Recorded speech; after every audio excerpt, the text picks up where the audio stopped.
to sell. So it's a new, what we're doing is exploring how local creative entrepreneurs can use technology to bring product to market faster, more diverse, and how we can use video to sell and the social networks to bolster, sell, and finance at a much more sustainable.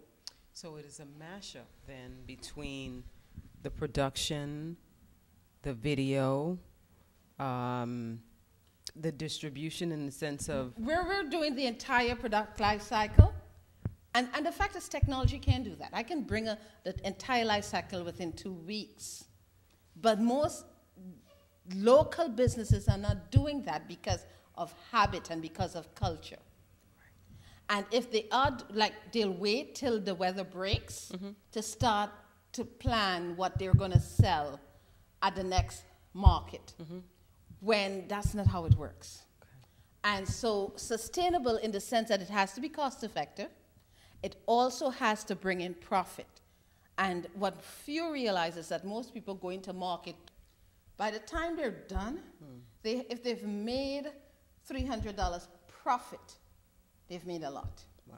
Because if you're spending a $600 to $1,000 space, product, travel, everything, you should come out of that space with $10,000. Absolutely. You know, of because it's just not sales. Cost effective. Then it's cost effective, but they're not. Right. We learned from someone that doing 2 major sales, BAM and BAM Dance Africa and International African Street Festival, and a couple of sales, the entire intake was $1,200. Wow. The cost of booth space for both spaces is roughly that. Wow. And so in their mind, they made money, but they're not counting everything and realizing. Yeah. Right. So one of the reasons we chose to do this is because the local scene, if you walk in Brooklyn, everything is made in Asia. Yes. If you walk and you see even some of the stuff they're selling and the art markets, places both online and offline, the fabric isn't made here. About 80% of that stuff is not made locally. It's not constructed, it's... Right, so as a designer, I can buy fabric, I print, I paint, I dye. All my lines, I developed their mine over 30 years. I can construct it, are very cost effective because I grew up learning cottage production, and take it to market and make a profit. I also have, a lot of the stuff that I have is diverse, it's unique, okay? And even though I did it a while back or I'm just doing it, there's nothing else like it. Right. So what we want people to do now, I'm looking at, and even I, whose stuff my customers buy, I'm looking at how can I include conductive elements? How can I use solar inks? How can I use these things that light up?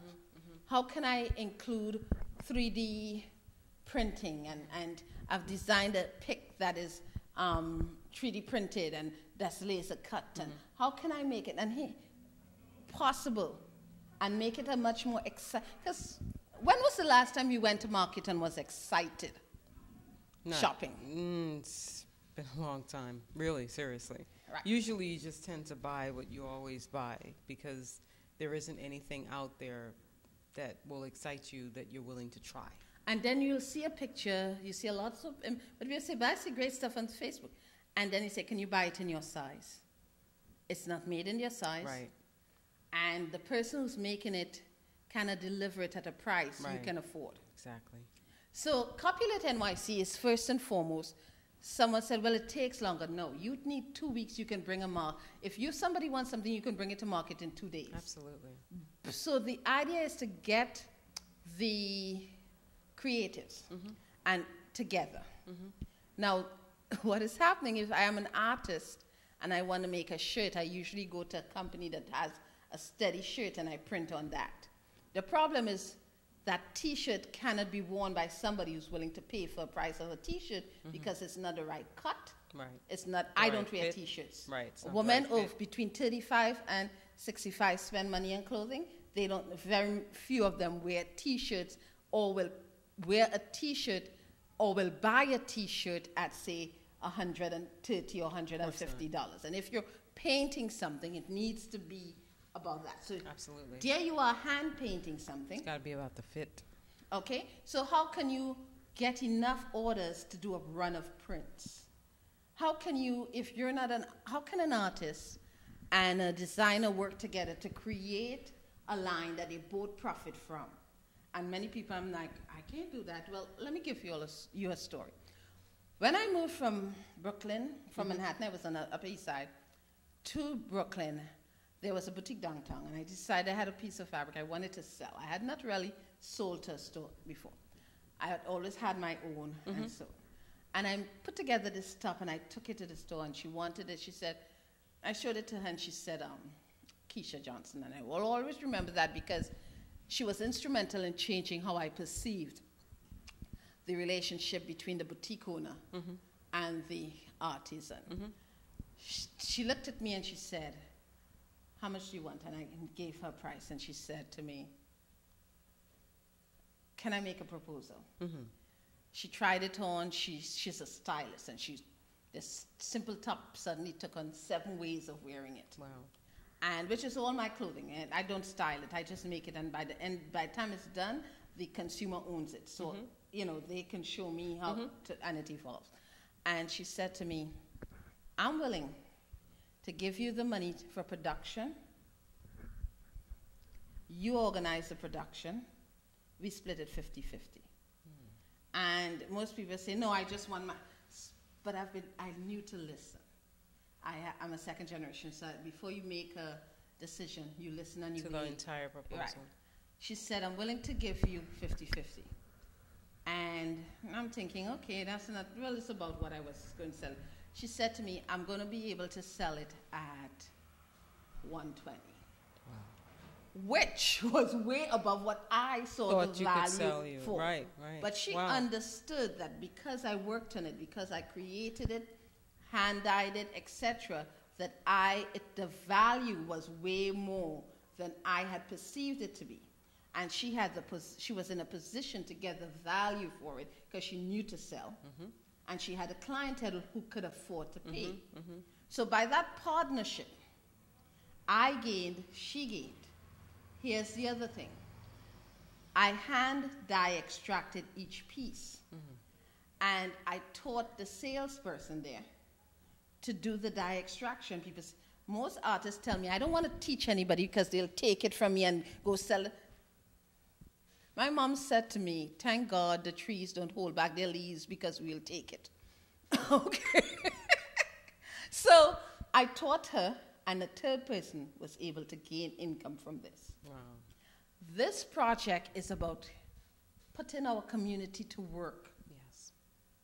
And giving them a place, a safe place to put their gifts out there. Cradle to cradle. Yeah. We want to buy our fabrics local. Yeah. So I've already sourced a local source. We're going to teach you how to do it everywhere, but in this project, we want to buy as much supplies local as possible.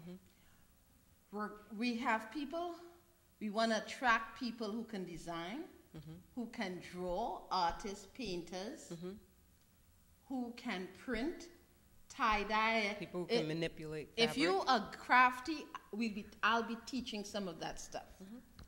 We want to bring in the individual in our community who knows digital fabrication. We've spoken to Dawn. She's curious, she's interested. We want to, because she said to me, we can make straps for the pebbles, for all these smart watches. Not something I ever thought about. So we want to bring in some of that wearable technology, the solar, the conductive, the threads, cording, and show us how to use it. We want to then show you how to develop it and take it to market. We'll be using a pre-tail method that I've tested and works to sell, and a local store is going to host that process for us. Plus, we're going online with what we've been working on with the video and the selling, etc. Not everyone will want to do that, because I found changes uncomfortable to some people. But we're looking from head to toe. Home, house, we have already secured artisans who are interested in petware, jewelry, beading. We want to, it's material, technique, product. You've already said I want to work with scented oils and things like that. We want to take that and create a line of product that will redefine and be very Brooklyn, because Brooklyn is multicultural. Yes, Brooklyn, if you ask anybody who's born in Brooklyn, they're seldom ever pure anything. Right. They're this plus that. Everybody's somehow immigrated into and not only just Brooklyn from not somewhere just else. only immigrated, but and when I say immigrated, I don't even mean from outside the country, but even just from other states. Yes, but Brooklyn, cities. you seldom really meet, except in certain cultures, 100% pure. I'm Greek and Italian. I am Trinidadian and Venezuelan. I am, it's a collaboration of different cultures that come together. They copulate. There you go. And so the concept, which is what Lawrence and I have been going back and forth about, is that it's not just about product. Innovation doesn't just mean expertise, which we will have, because whenever we put something out, the quality is high. It's not just about being right. It's about daring to try new things. I have a shoe designer. I want to hook up with my lingerie designer and the shoe designer, because I can see their products working together and creating something totally new and exotic and really exciting. And also not being afraid to fail. Yeah. That's okay, too. And that's okay. I want to show us how to make beads from, I want us to create that product, because there are too many people walking that street, coming in here hungry. And they may not be the people, because this is just a product development phase. The next phase is, how do we create factories? How do we get our municipal governments and our local governments to actually take the money they're getting and put it into projects and not just talking about doing something, which is currently what is going on. Exactly. Okay. We're not going to buy from this one. We're going to trade embargo that one. Right. And if you solve the problem from within, you don't have to do that. Even on a local level, they take shortcuts. This person's getting hype. So rather than seeing, is he really doing what they're doing, we're going to get that person to do this project when there's no actual product. And if you look at our site, nayuko.com, you will see product. If you nayuko.com/support, you will see everything we've done so far. And last year, everyone had product. Any person who was here left with product or with an idea of how to develop product. And they were left with their website. They left with the ability to sell and use social media. And if they're using it, they've moved from point A to point B. Amen. This year, we're going to take them from point B to point D. And by the holidays, we're going to have really good product produced, because the first group that's going to come out of this, they will have their product to produce. They can stay with us and do our next phase. They can move on, which is how the process is developed. But getting people in here, and it's people, oftentimes wise virtual people say to me, most people who come to us are not in Brooklyn. We're meant for Brooklyn, but we get a lot of people outside of Brooklyn. So we're going to be using technology to cut costs. So you don't have to travel. We'll be using the blabs, we'll be using the live stream, we'll be using different tools and showing you how to communicate both one-on-one and in a group, seminars, webinars, video conferences. We'll be using social media. So if you are good in social media and want to learn how to really and truly sell product, we're interested in that. If you are in financing, we'll be developing some ways of financing and funding local businesses. We've been talking about it and working, so we're going to be doing different things and innovating around that.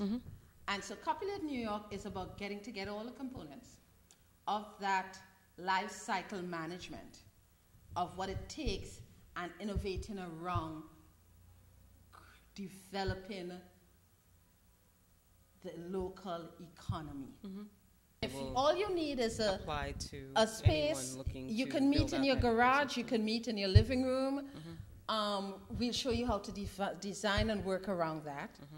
Mm-hmm. So we'll tell people exactly what they need in terms of that. We'll show you and guide you. Okay. So it's not something that you should be afraid of. Please, it's go to NYC.com/CopulateNYC, and you will find the sign-up form to participate. Absolutely. Or you can sign up to be notified online of our style conference, which is our how to start a fashion or designer style business. We will outline what we'll be doing, just so that you have a better viewpoint. And the program deals with from sourcing to ideation, prototyping, product development, distribution, social media, the conversation prism. It's really is all comprehensive. So it's a great way if you have an idea, and even if you're not ready to go to market, if you follow us and participate in it, which is what we found work. We'll show you how to run a business, even if it's part-time. Because a lot of people want to start something. You don't have to start with 20 products. All you really need is one product. Start with one. Just start with one. And be good at that. And if you only have an idea, we'll help you develop that idea, communicate that idea, show you the steps of the decisions to make in creating that, and how you go about deciding, testing that idea to see if it is viable. And proof of concept. Proof of concept, how to even create the minimum viable product. That's what I've been looking for. Minimum viable product, and how to create your first sales situations. Okay. Copulate, CopulateNYC.US. And this is Bonnie and your husband from NYC.com. Thank you. Thank you.